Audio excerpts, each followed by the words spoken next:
Hello, good evening and welcome to Scotland at 7. My name is Donald C. Stewart and I'm here in our Glasgow studio. Back after a couple of weeks away, and I'm delighted, as we always are, to be joined this evening by our guest, Professor John Robertson. John, delighted to see you. How are you?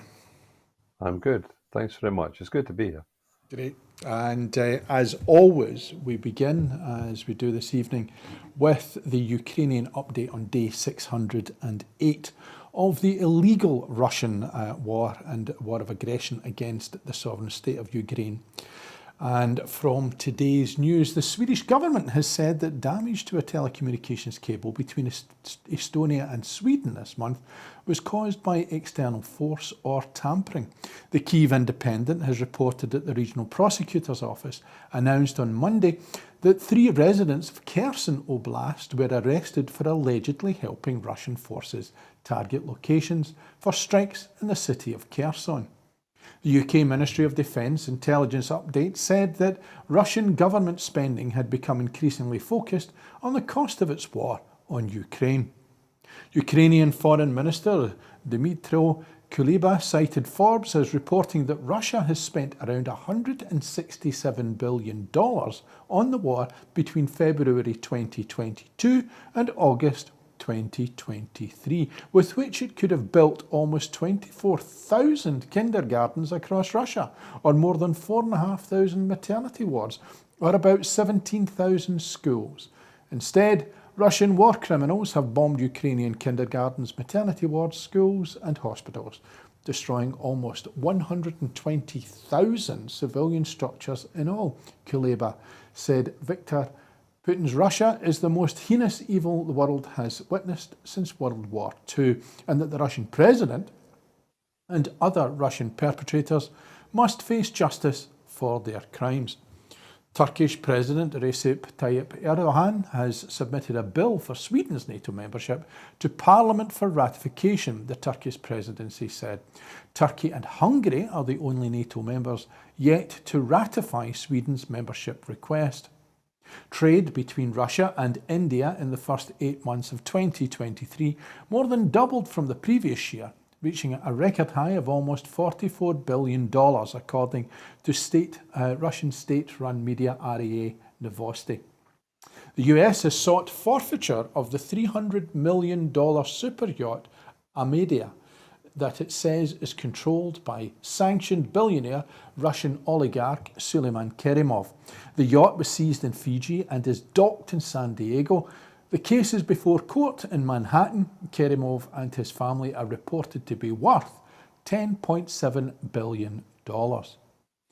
And a lioness called Asa, who was rescued from a zoo in Ukraine, could be rehomed in the UK with her cubs. Asa was pregnant when she was abandoned at a private zoo in the Donetsk region at the start of Russia's invasion. She was moved to another facility and gave birth to cubs Teddy, Emmy and Santa. All 4 are temporarily homed at Poznan Zoo in Poland. John, aside from the obviously cute and cuddly animal story at the end, which is always good to sort of end up on, internationally, we are, of course, about to go into the latest conflict that's happening in the world. But Ukraine still seems to have a little bit of that focus, and certainly with Erdogan presenting that bill to the parliament, the idea of Sweden joining NATO and an increased number of people trying to gather themselves in the preservation of democracy is a kind of positive out of an exceptionally large negative at the moment, is it not? It is. I mean, as you know, I'm in particular interested in the way that viewers have their reality constructed for them by the choices made by editors. And I think I said last time I was on that many viewers of BBC or of ITV could be forgiven for thinking that the war in Ukraine was over. I'm sure if you were to do an opinion poll, you might find a fairly significant proportion would think it might well be over because it's getting no attention. And, it's like a tree falling in the wood, does it fall if you don't see it?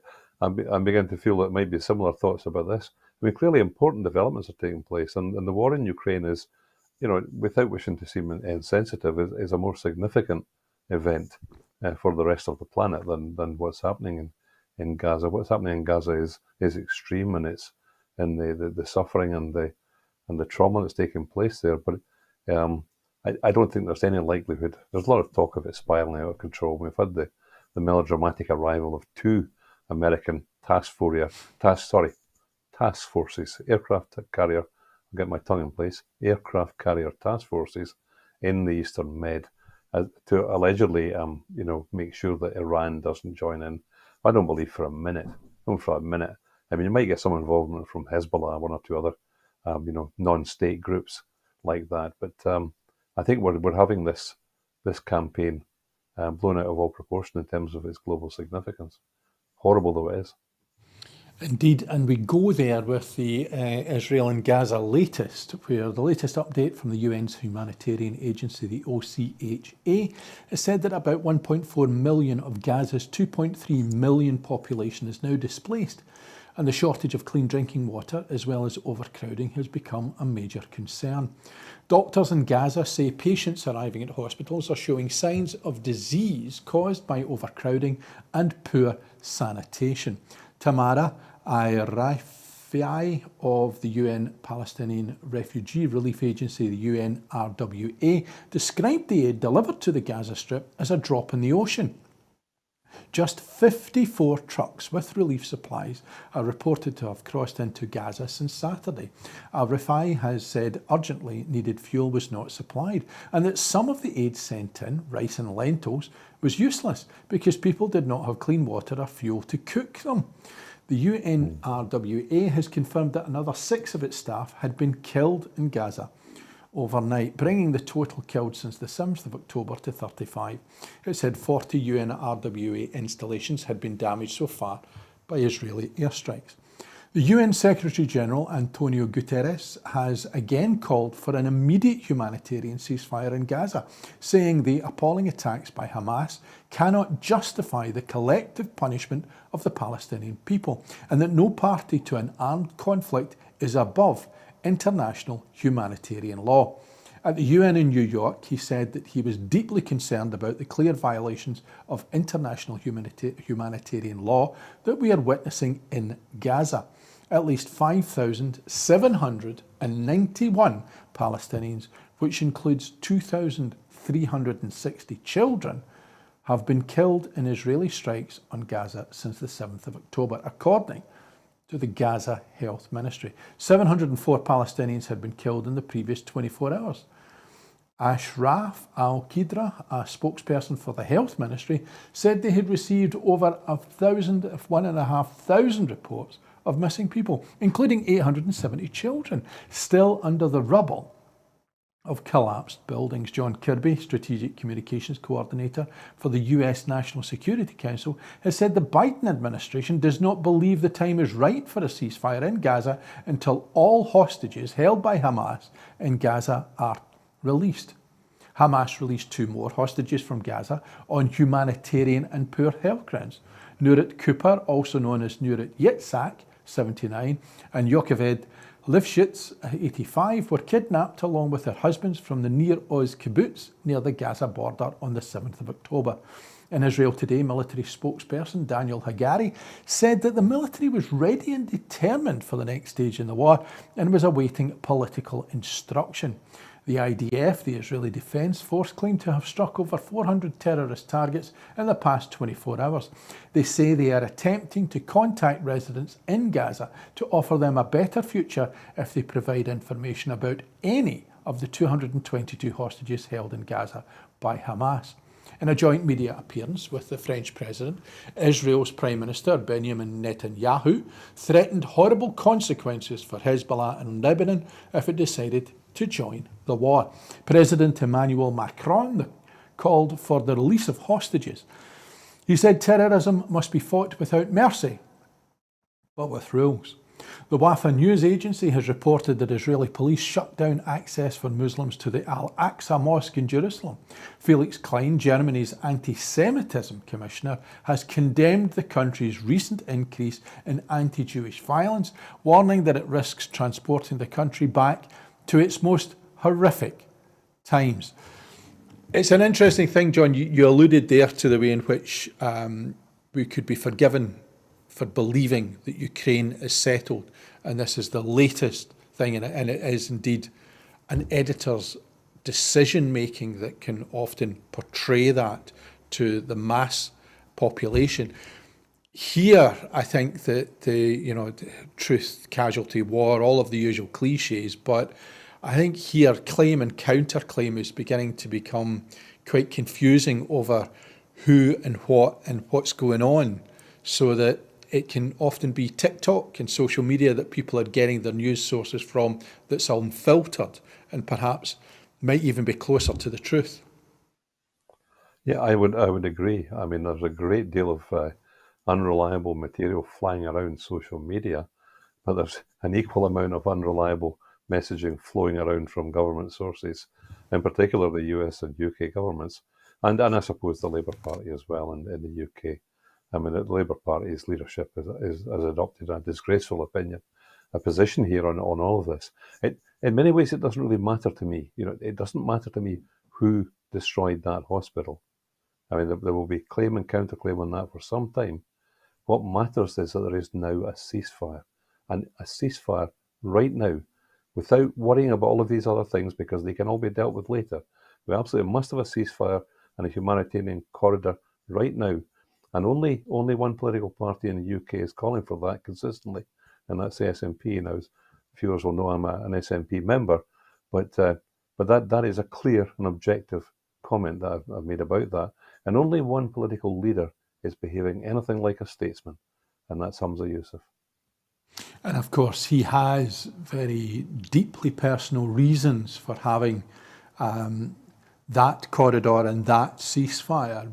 But it still doesn't necessarily, and I think that you hit upon the Labour Party there, and you see, people trying to get Jeremy Corbyn to condemn Hamas's attack, which, if you listen to what he said, he did, but they want him specifically to say that rather than to be hitting the equilibrium of I'll condemn all attacks. But the Labour Party seem to have joined in with a chorus that is very right-wing in its point of view, that they wish to talk to people out there who they are scared of losing electorally, even though the two by-elections last week would suggest that they have plenty of room for manoeuvre. They just don't seem to want to manoeuvre. In some ways, it's a bit surprising. The Jewish community in the UK is far, far smaller than the Islamic community. So I find it slightly surprising, given the cynical nature of politics, that the Labour Party hasn't twigged that it would probably do better, and certainly much better in certain parts of the country, were it to be a bit more empathetic towards the plight of the Palestinian people. But Starmer and the leadership seem to be obsessed with avoiding any accusations of being anti-Semitic if they so much as criticise the actions of the Israeli state. Indeed, and on the basis, or rather on the topic of the faiths, First Minister Hamza Yusuf has joined senior Jewish and Muslim faith leaders to issue a joint statement on interfaith solidarity. Yusuf joined faith leaders in Scotland to express a steadfast commitment against all forms of hate crime, bigotry and xenophobia. And in that joint statement, the First Minister and senior religious representative of Scotland's Jewish and Muslim communities pledged to continue working together to foster community cohesion and goodwill across the whole of Scotland. The joint statement from the First Minister and faith leaders said, "We express today our mutual respect and understanding, recognising our common humanity and with love and compassion, knowing that our hearts are full of pain. We also acknowledge the suffering caused to innocent life as a result of recent events and wholeheartedly pray for the full recovery of the many injured and for those who have lost loved ones. In times of crisis, it is important for our faith communities and all communities in Scotland to reaffirm our relationships and maintain our continuing dialogue. We are steadfast in our commitment against all forms of hate crime, bigotry and xenophobia, and we are proud of the strong interfaith tradition in Scotland.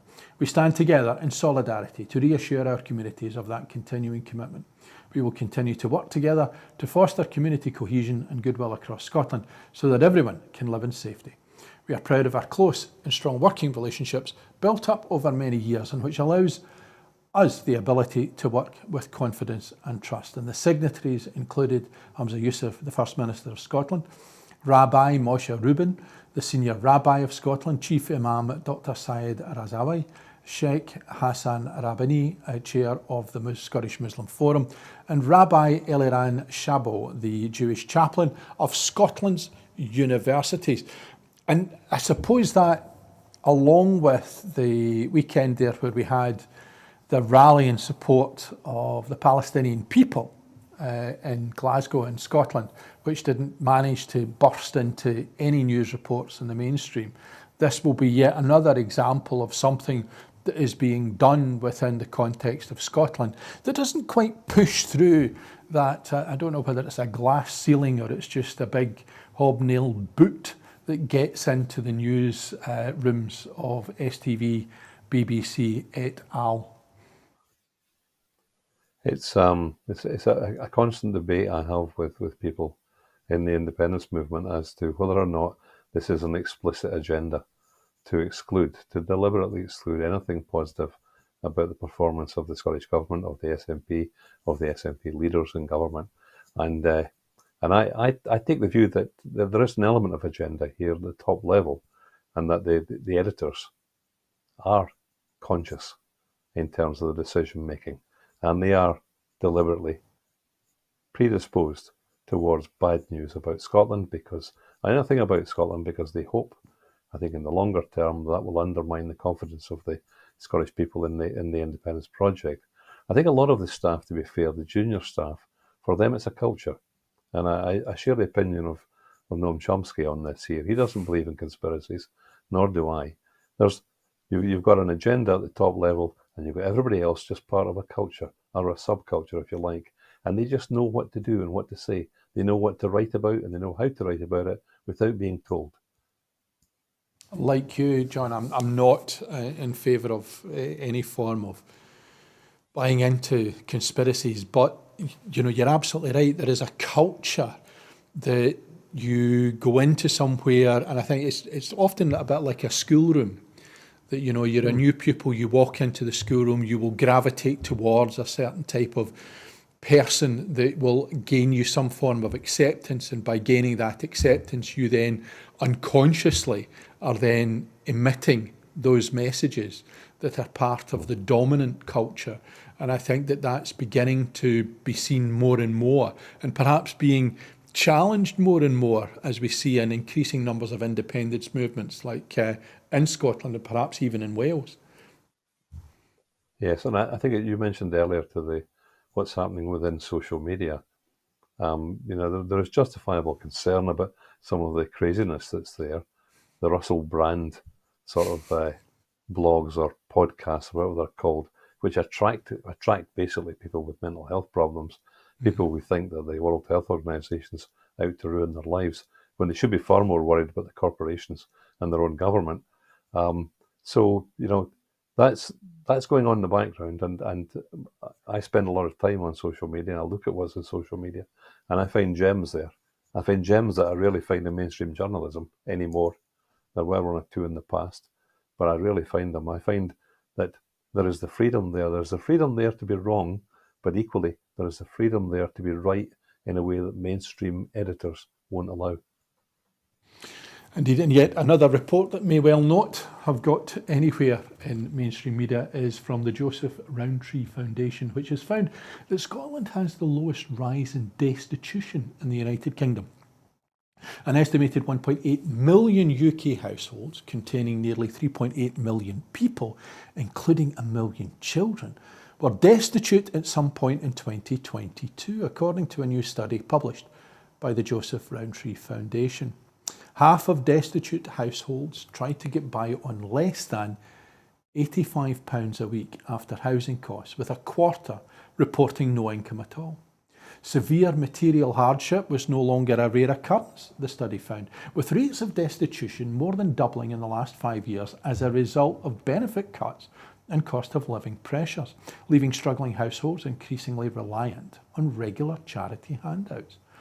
Poverty campaigners, teachers and frontline welfare workers have expressed growing alarm about the damaging effects of destitution, particularly on children, including physical ill health, undernourishment, mental illness, social isolation, school absences, and poor classroom behaviour.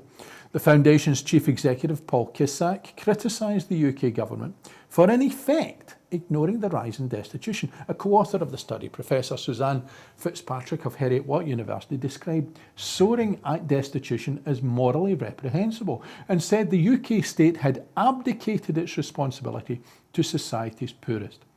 Destitution, which was once largely limited to immigrants ineligible for social security support, was now predominantly experienced by UK nationals in receipt of welfare benefits and increasingly by families, the study revealed. 1 in 10 destitute households included working adults. The report found that Scotland has seen by far the lowest rise in destitution across the UK, attributed to the Scottish Government's poverty reduction policies, such as the Scottish Child Payment and the Scottish Welfare Fund. Chris Butt, the Associate Director of the Foundation in Scotland, highlighted the Scottish Government's welfare policy, saying, "The actions of the Scottish Government in partnership with local government have slowed the increase of poverty in Scotland in a way that we've not seen across the United Kingdom." Despite this, Chris Butt was clear that it remains an uphill battle against Westminster welfare policy, stating that both the Scottish Government and local government are pushing a boulder up a hill, while the UK Government continue to wither the value of social security in this country.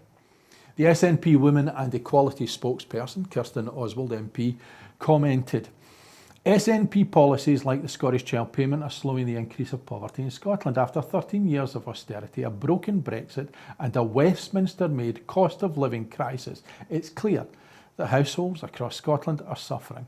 While Scotland is tied to this archaic Westminster system, the SNP will do everything in its power to mitigate against cruel welfare policies. However, it is only with the full powers of independence can we rid ourselves from Westminster and create a fairer economy that works for all." John, I was at the Traverse over the weekend to see the stage adaptation of I, Daniel Blake, which Paul Laverty written film, Ken Loach directed, which hit our screens in 2016, 7 years ago.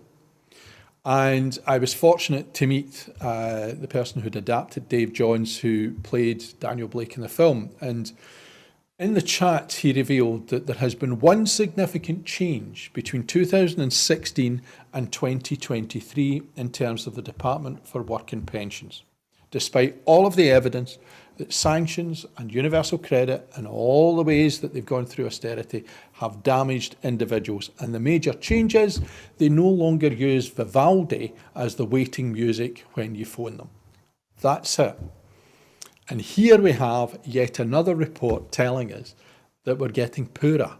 And it seems that nobody in Westminster in the government benches seems to care.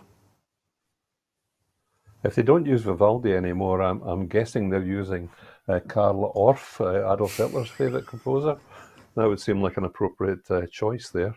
There's so much to say about this research. I'm a regular reader of the Joseph Rowntree Foundation's work, and they do tremendous research. It's independent. You can trust it.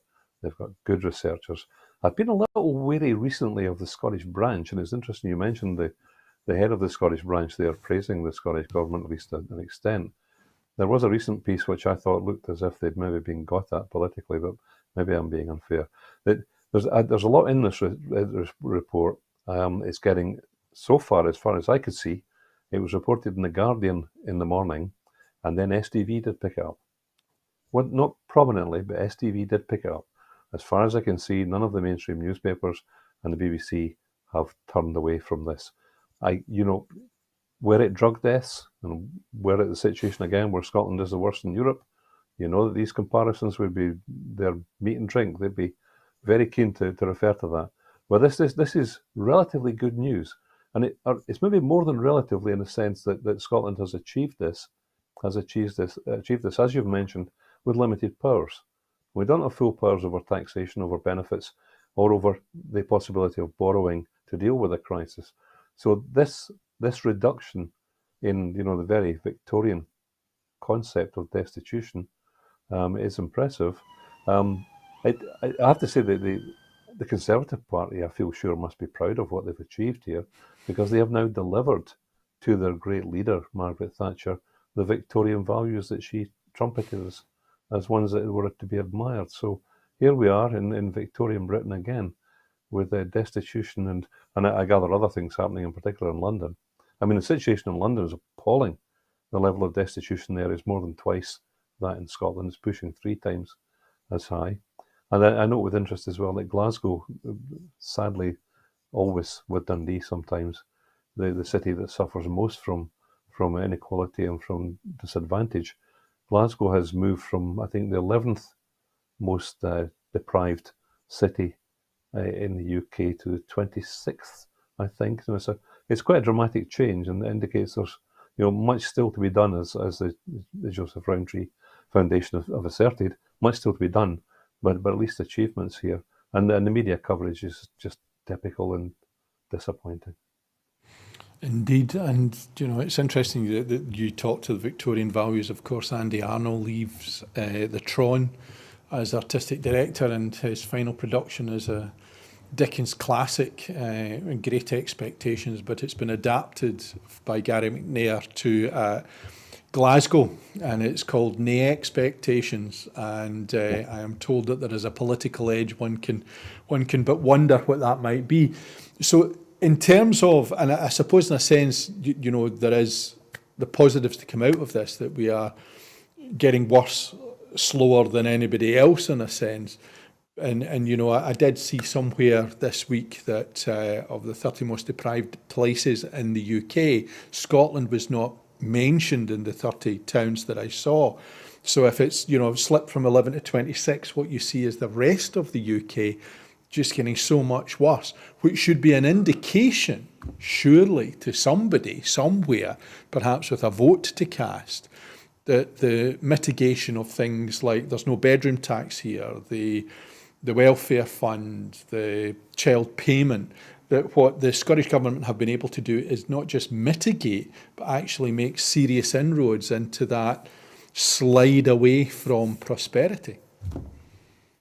The people of Rutherglen, the SNP, former SNP supporters in Rutherglen, have been duped by the media coverage, ignoring what is actually worth pursuing and worth keeping going with in Scotland.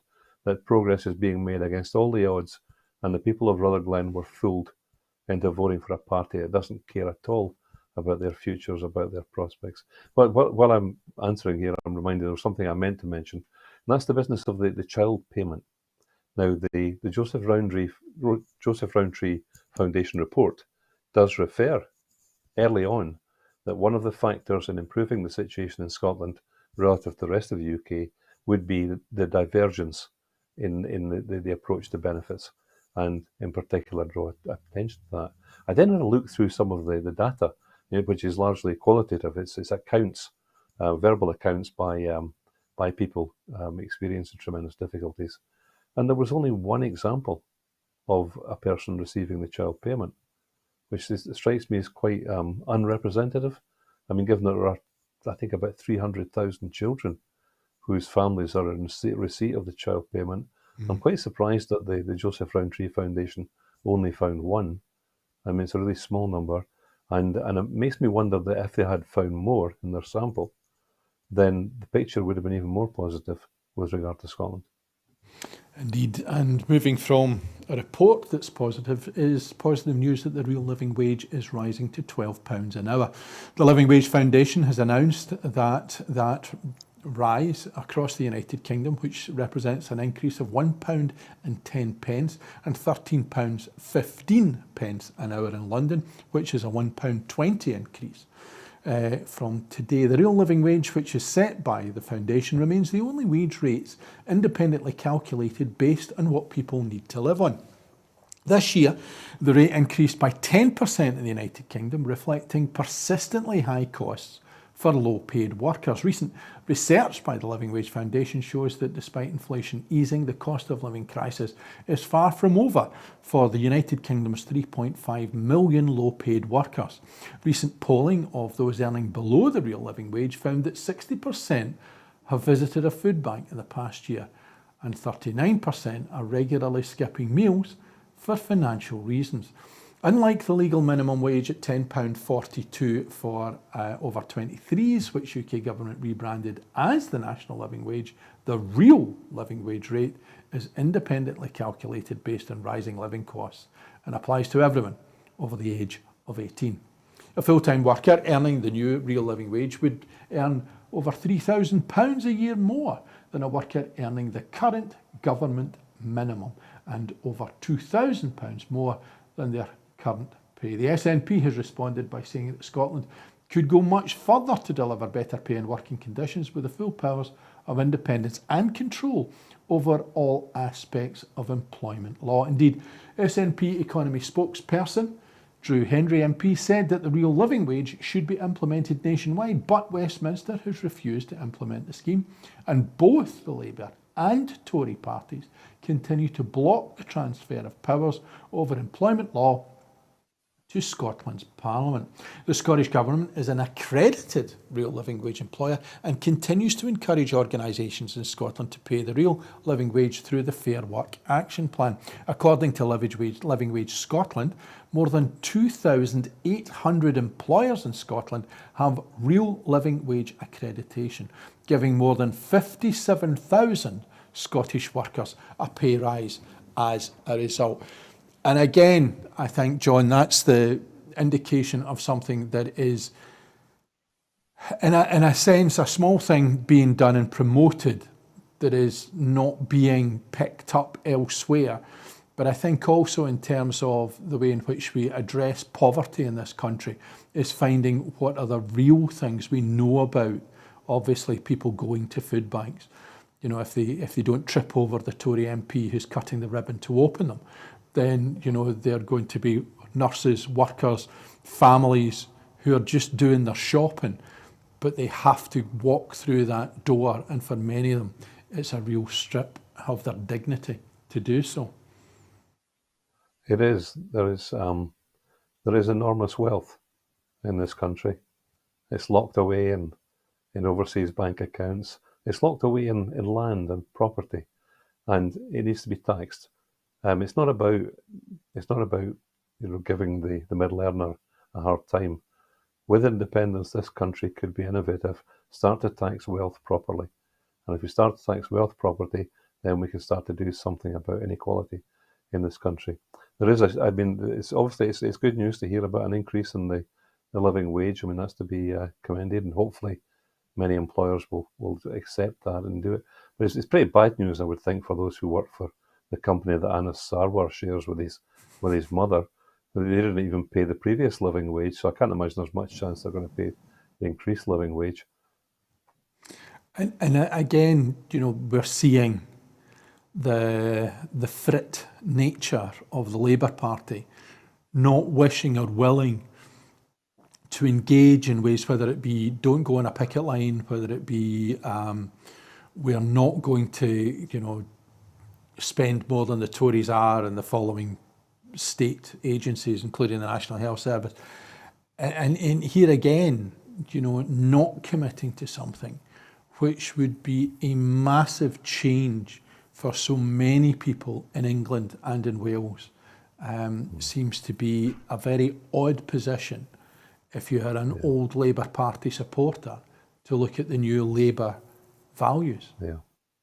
It's almost as if at the heart of the Conservative Party is a parasite, and as soon as they look like dying, that parasite jumps to the nearest other party, and so that all the kind of values which are so pleasing to the super rich and to the corporations and so on, they're just jumped across into another host, and off they go again, and nothing really changes too much.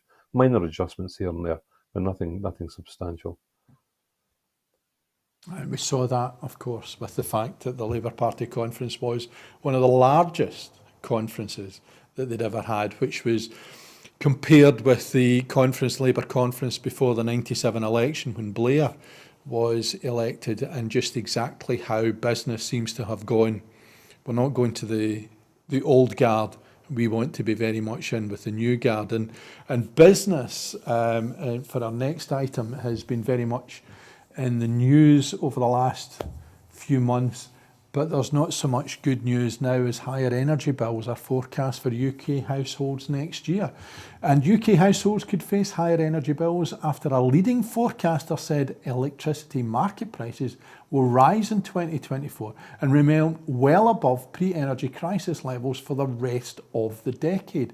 This is analysts at Cornwall Insight who have predicted that the UK's wholesale power prices will rise from an average of £96.64 per megawatt hour so far this year to a whopping £129 per megawatt hour next year due to higher gas prices triggered by the war in Ukraine. The analysis was undertaken based on the commodity futures market at the end of September. Since then, gas and electricity markets have climbed further due to fears that the Israel-Hamas war could pose a risk to oil and gas supplies. Electricity prices were also forecast to stay elevated until the end of the decade, remaining at least 60% higher than they were in 2021.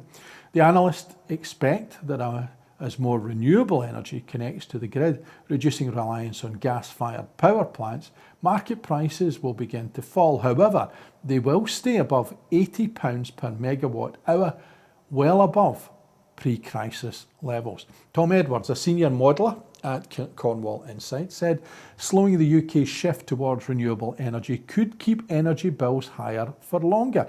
Cornwall's latest report found the UK was likely to miss its target to increase offshore wind fivefold to 50 gigawatts by 2030 due to rising costs in the supply chain.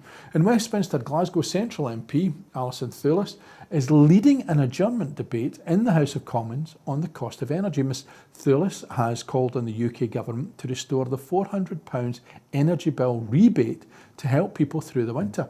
The debate comes after more than 10,000 people signed an online petition for the UK government to reintroduce the rebate, which would see households across Scotland and the UK receive a £67 monthly energy bill discount this winter. Commenting, Alison Thewlis MP said, "I have heard harrowing stories from across my constituency of the lengths people are going to save on their energy bills. Many are still in debt from sky-high energy costs last winter, while others have told me they are scared to even boil the kettle to make tea. As winter approaches, the UK government must do everything in its power to support those impacted by increasing energy bills. The temperature has already dropped in Scotland. People need support now. The SNP is the only party truly committed to tackling fuel and energy poverty, repeatedly calling for the reintroduction of the £400 energy bill rebate for all households." And John, the Prime Minister making his announcement that he's going to roll backwards on green policy, but yet still meet targets, which he doesn't seem to have met many targets during his premiership, seems once again to be quite the disaster for ordinary families, the length and breadth of the UK, as increased energy prices are difficult to contend with now. There's been a bit of a dip, but if they're going to go up by something like 30%, that could be catastrophic. I think many people in Scotland know that Scotland produces far more gas than it uses. It's around 4 times the amount of gas that we consume is produced here. The war in Ukraine has no impact on Scotland's gas supply, not even in the slightest. To be fair, it doesn't have that much impact on the gas consumption in England either. Scotland produces on a good day virtually all of the electricity it requires by renewable production and then as a backup gas production. The idea that people in Scotland should be paying more for their energy, as they do, than in many parts of the rest of the UK, is just astonishing. And that's still there is support for political parties that think that's a good thing. Indeed, and going from something that is a bad thing to something that is a very bad thing, because the UK financial regulators are about to scrap the cap on bankers' bonuses. The UK's financial regulators have formally scrapped the banker bonus cap, removing one of the key reforms introduced by the European Union in the wake of the 2008 financial crisis. The Bank of England and Financial Conduct Authority, the FCA, confirmed that the cap would disappear on the 31st of October, nearly a year after Liz Truss's short-lived government first revealed plans to ditch the rules in a bid to attract more investment and shed EU rules post-Brexit. Unions condemned the announcement as an insult to working people. Paul Novak, the General Secretary of the TUC, added this is an obscene decision. City financiers are already enjoying bumper bonuses. They don't need another helping hand from the Conservatives. And the decision follows a lengthy consultation over the regulations, which since 2014 have capped banker bonuses at 2 times their annual salaries. The FCA said the rules would apply to current and future performance years, meaning bankers could theoretically see bonus pay rise to its highest level in a decade in the new year. SNP economy spokesperson Drew Henry said, "These shameful plans lay bare the priorities of Westminster. They came more about filling the pockets of bankers than helping vulnerable households through the cost of living crisis. While bankers rake in astronomical sums of money, households across the UK are having to choose between heating their home or feeding their families. While the Tories sit on their hands and refuse to act, and Sir Keir Starmer's Labour Party mirroring their very every move, people in Scotland are crying out for real change." If you were going to be astonished at anything, John, it seems almost like the last vestige of a dying government to give as much as they can out to their pals before the coffin lid is placed on top of them. But what you would hope is that who's coming behind them has got a crowbar to get the lid back off. But it seems that nobody in Westminster, aside from a couple of political parties, would seem to be bothered by this at all. Well, I think your negative assessment there is correct. There seems little likelihood that Keir Starmer will commit to putting a barrier in place to try and ensure some kind of equality in this country. This is the least equal society in Europe. It's matched only by countries like Mexico, United States, India. There's a huge range. And we know from research, under the heading spirit level, we know from research that inequality damages everything. Countries that are more equal have less crime, they have less drug abuse, they have less suicide, they have less mental health breakdown. It's one of the things, and I think hopefully that the SNP leadership, grasp that as they push for a range of measures which will reduce inequality within the limits of what they can actually achieve. And the idea that bankers should earn these salaries would be anathema in places like Germany or in France, where there is tremendous inequality there too, but it's not quite on the what word am I looking for? Atmospheric or astronomical, maybe is the word I'm looking for, range that we see in the UK. And it's beyond disgusting. It's beyond disgusting. It's just astonishing and difficult to believe. And no one is going to doorstep Anas Sarwar and ask him what he thinks about it, because he himself derives tremendous wealth from a business which doesn't pay its workers. Indeed, and appalling news today is, of course, the 1 dead and 4 missing after a UK-registered cargo ship sunk in the North Sea. 1 person has died, 4 are missing after the UK-registered cargo vessel Verity sank following a collision with the Bahamas-registered Police, approximately 13 miles southwest of the island of Helgoland at about 5 o'clock this morning. This is according to Germany's Central Command for Maritime Emergencies, the CCME, said the Verity sank with 7 people on board. 2 were rescued and were receiving medical treatment, and the body of another has been recovered. The search for the 4 missing crew members was continuing. According to the CCME, the Verity had been travelling from Bremen to the port of Immingham in northeast Lincolnshire. The Police, which is said to have been travelling from Hamburg to La Coruña in Spain, remained afloat with 22 people on board. It belongs to a Polish shipping company, Polsteam, The Verity was the smaller vessel. It's 91 metres compared with 190 metre Palissy. Initial reports from the CCME said that 2 rescue cruisers, an emergency tug, a pilot boat, a police patrol boat and a helicopter were helping with the search. Other ships in the area joined the search for survivors. Christophe Gogol, a spokesman for Pulse Team, said the Paliss's crew were uninjured and in good physical condition. After the collision, the Palissy stopped and took part in the search and rescue operation. Gogol said, adding that the vessel took on board one of the crew members of the Verity, a Filipino sailor.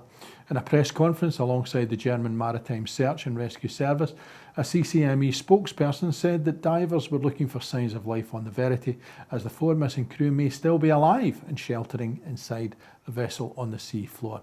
The Verity was carrying steel and had 1,300 cubic metres of diesel on board, the spokesperson added. Germany's Transport Minister Volker Wissing said earlier the emergency services are doing everything they can to rescue the missing people. My thoughts are with the crew members, their relatives and the rescue teams who have been in action since early this morning, and indeed from all of us here at Broadcasting Scotland, our thoughts are very much with the crews of both vessels and those who have lost their lives, their families and their friends. And next up is extra Scottish Government winter support for the National Health Service. This is a £50 million funding boost for the Scottish Ambulance Service, SAS, and their recruitment, and up to £12 million to expand hospital at home, among measures to support the health and care system this winter. The Scottish Government and COSLA's joint winter plan, published today, identifies new funding for SAS to support work already underway to recruit a further 317 frontline staff to help increase capacity to emergency response. It will also see 18 additional clinicians working in the call centre hub who, through additional triage, can offer patients alternative treatment routes in cases which are not time critical, reducing the number of hospital admissions. The expansion of hospital at home, which enables people to be treated at home rather than on a ward, is intended to deliver at least 380 additional beds this winter, significantly increasing the total service capacity. The Scottish Government has been working closely with COSLA, health and social care partnerships and NHS boards to ensure that they are prepared for the winter period. This includes a delayed discharge action plan and improvements to the reporting of data to better identify specific areas for further support or escalation. Health Secretary Michael Matheson said, "Our highly skilled and committed workforce are the cornerstone of our response every winter, both in health and social care. I am extremely grateful for their continued hard work and dedication in the face of sustained pressure. We are in no doubt that this winter will be extremely challenging from our health and social care system. Our winter plan builds on the lessons we have learned from previous years, and preparations have been ongoing since spring. Our whole system approach is based on ensuring people can access the care that is right for them at the right time and in the right place.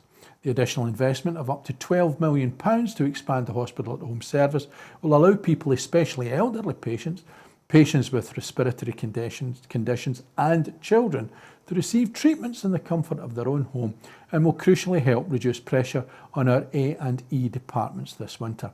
As a result, our significant investment of over £15 million, an additional 1,000 nurses, midwives and allied health professionals from overseas have joined NH Scotland in the last 2 years to bolster our existing workforce this winter. Our £50 million funding boost for the Scottish Ambulance Service will also help tackle increased demand and support ongoing recruitment to drive up capacity for emergency response. This investment will also help reduce the need for people to go to hospital, which is a key part of our approach this winter. John, yet another example of investment. We know that the NHS is a particular jewel in everybody's crown. We know that there are very, very strong pressures on it. We know that down south that there are trying attempts to privatise as much as possible of it. But in terms of how people see it and what state it's in, it seems as though it needs reform, and we perhaps need to think a wee bit differently about how healthcare is delivered. Well, healthcare, like education, which I spent much of my life in is infinitely improvable. No one is ever happy with what you've achieved because you could always do better. It could go on forever.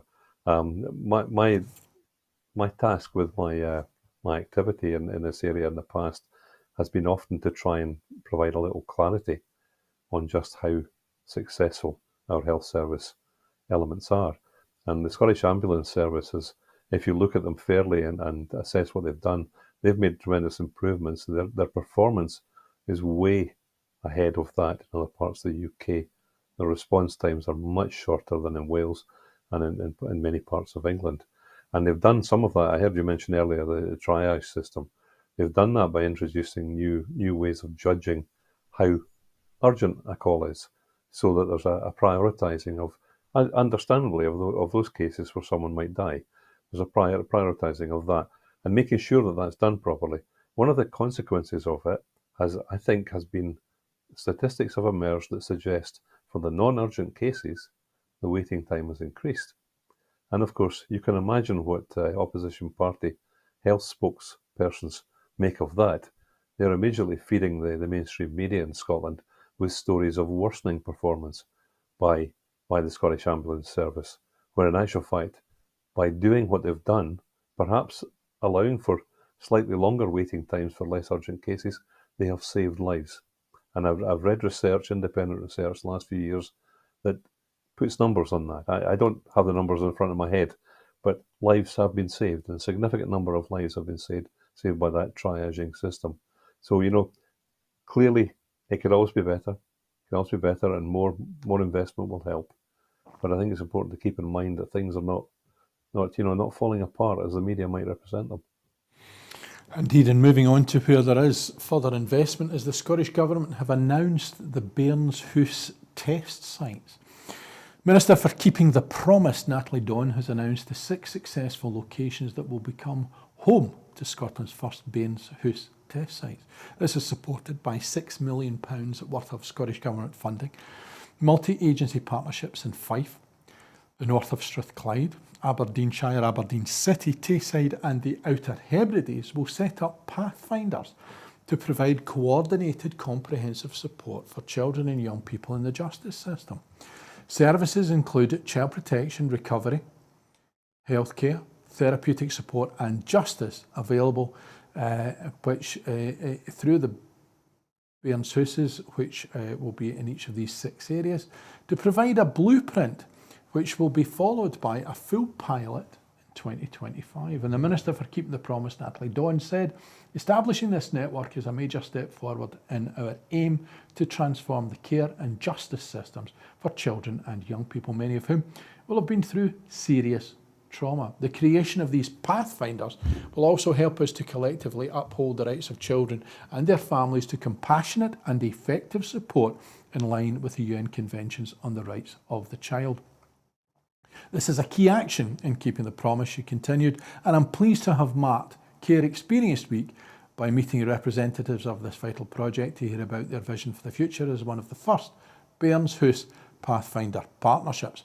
Bairnshouse founder and member of the United Nations Committee on the Rights of the Child, Bragi Robertson, said, I am delighted that Bairnshouse is being implemented in Scotland through the Bairnshouse Pathfinder programme, led by Scottish Government and working with partners across a range of sectors. This important milestone shows that Bairnshouse can be adapted to different contexts, cultural traditions and legislative structures, but its core concept remains the same: to support children who have experienced trauma in the best possible way through multi-agency responses. And John, again, something that may not get to the mainstream media, the way in which the Scottish Government have looked at the care system, which is a very broken system, and the promise was delivered with a degree of chutzpah, but here is the next stage of that. It's keeping the promise, and having a minister doing that is significantly important. And these therapeutic models, adopting the best from elsewhere and not being overly precious about it, but attempting to do the best for the people in our country. Just imagine what could be done if we didn't have to spend all that money on keeping our houses warm because we were paying some bunch of English power companies. Yes, and paying off England's national debt and paying off the costs of Trident and so on. It goes on and on, doesn't it? And not taxing wealth properly. This does look a very interesting project. I have to say I didn't know much about it, but I understand the point you're making about an emphasis on health rather than punishment here. It does. They've been used in the US and in Iceland. The only problem I can see is in the west of Scotland, bairns are not called bairns here; they're wains. So maybe have to change the names of the bairn sousties. And I can't imagine in England they would tolerate a name like that with such an uncouth Scottish word at the front of it. No, they certainly wouldn't. They'd probably think that Falkirk FC had taken over the world. And finally, Well, as they should. Well, As they should. that's an entirely different debate and programme. Finally tonight is Press news my that the button new there. Scottish Blade is a step change for the tidal energy industry with a state-of-the-art tidal turbine blade being manufactured in Scotland for the first time and more cheaply than before, which engineers say could reduce the levelised cost of tidal energy. The design engineers from the University of Edinburgh say the new structure reduces the amount of materials necessary, bringing down the weight, volume and crucially the cost of manufacturing the blade.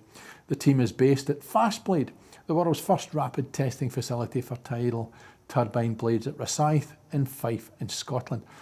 Fastblade leader Dr. Eddie McCarthy of the University of Edinburgh School of Engineering said, "This project represents a major step change in our group's capacity to manufacture tidal blades at reasonable size scale around 3 metres long. At a reasonable speed. We began," he said, "the project in October 2022. We have found," he continued, "a faster, cheaper route to manufacture than the usual tidal blade fabrication process. Based on an altered design, we hope the combination of improved design and optimised manufacturing process will contribute to reducing the levelised cost of energy, LCOE, of tidal stream energy with the long-term goal of matching LCOE of offshore wind."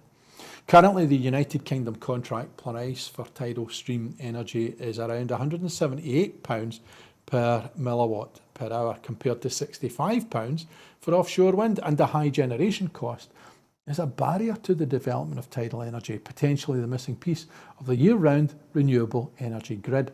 The blade was manufactured with Tucardo turbines for tidal energy technology company QED Naval as part of the European tidal stream industry Energizer project known as Tiger, in a service agreement brokered by Edinburgh Innovations, the University of Edinburgh's commercialisation service. The 4 completed blades have been deployed in QED's sub-hub tidal platform, currently undergoing sea trials in Langstone Harbour on the south coast of England, and the University of Edinburgh team is looking for funding to carry out detailed testing of a 5th blade at Fastblade. Ian Hatch, Head of Business Development for the College of Science and Engineering at Edinburgh Innovations, said, "A recent report found that tidal stream energy could provide more than 6 gigawatts of energy to the UK grid by 2050, providing a significant baseline power source for our future electricity grid." Dr. McCarthy added, "A team of 13 worked on this project, providing researchers and students with real exposure to tidal blade manufacturing and developing rare skills in this important area for the Scottish and UK economy, as well as for the future of global sustainable energy." Fastblade is part of the Arrow Gibb Innovation Campus in Fife for large-scale advanced engineering and manufacturing and skills development focused on the marine and energy sectors. Imagine that, innovation in Scotland, technical work that's being done, funded by Europe, and they're trialling it offshore in England. Yes. Well, let's hope that's just a minor kind of blip there. New technologies, new energy development technologies are often too expensive at first. And it's only with the gradual development, once they get, if I can use the metaphor of a head of steam, once they get a head of steam up, or should be a head of tide up, then they start to, these new enhancements that come along that make the whole thing more viable. So hopefully we're on a path here towards making tidal stream energy, as you carefully pointed out, making it more viable. And Scotland is already a global leader on this. When you mentioned tidal stream energy, I was reminded of something I worked on for my blog recently. There's been a bit of a debate as to whether Scotland is a leader, because the national newspaper inadvertently left off the word stream in a headline where they claimed that Scotland was a global leader in tidal energy, and we're not. There's tidal energy all over the world in the form of enormous dams, which channel tidal streams through them to generate electricity. And these are all far bigger than the developments we've seen, for example, between the mainland of Scotland and Orkney. But the key point is, because there wasn't room in the headline for stream, is that tidal stream energy, although less efficient because it's smaller than these large dams, doesn't destroy the local environment in the way that they do. They have tremendously negative effect on wildlife populations. So the tidal stream energy, which Scotland is a national leader on, contrary to the media misrepresentation, is something that really must be developed, because it looks like a tremendously useful adjunct to the offshore turbines and wind turbines and so on. And developments like this will hopefully be just one in the early examples in, if I can say, a stream of new developments.